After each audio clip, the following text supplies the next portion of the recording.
అలా డాక్టర్ కోరిక తీర్చి పోలీస్ స్టేషన్కి వెళ్ళి కేసు పెడితే ఎస్ఐ కూడా నన్ను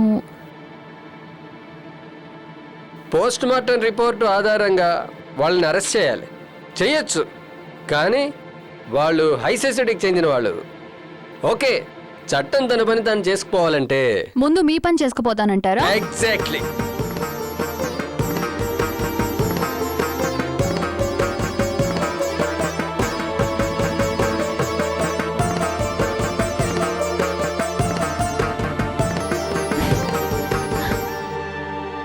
బాగా ఆలోచించు. నీ చెల్లెలు చావు కారణమైన వాళ్ళ శిక్ష పడాలంటే నేను బాగా వాదించాలి. అందుకు నాకు ఫీజు అక్కర్లేదు, నీ ఎనర్జీ చాలు. ఓకే, కమాన్.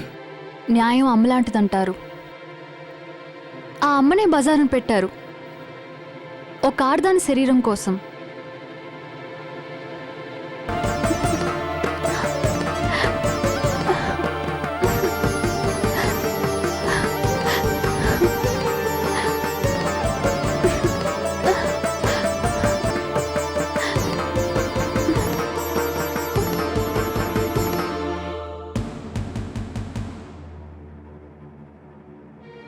అలా ఎస్ఐ కూడా, లాయర్ కూడా, ఇలా అందరి కోరికలు తీర్చిన తర్వాత కూడా నా చెల్లెలికి న్యాయం జరగలేదు. మానసికంగా నా చెల్లెలు, శారీరకంగా నేను పతనమయ్యాం. మరి ఆ ముగ్గురు? మా జీవితాలు నాశనం చేసిన ఆ ముగ్గురిని చిత్రవద చేసి నా చేతులతోనే చంపేశాను. కానీ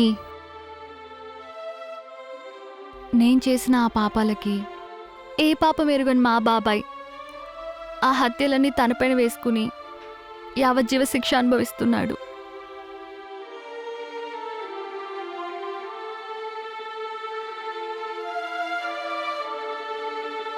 వేరే దారి లేక ఈ దారిలో వెళ్తున్నాను.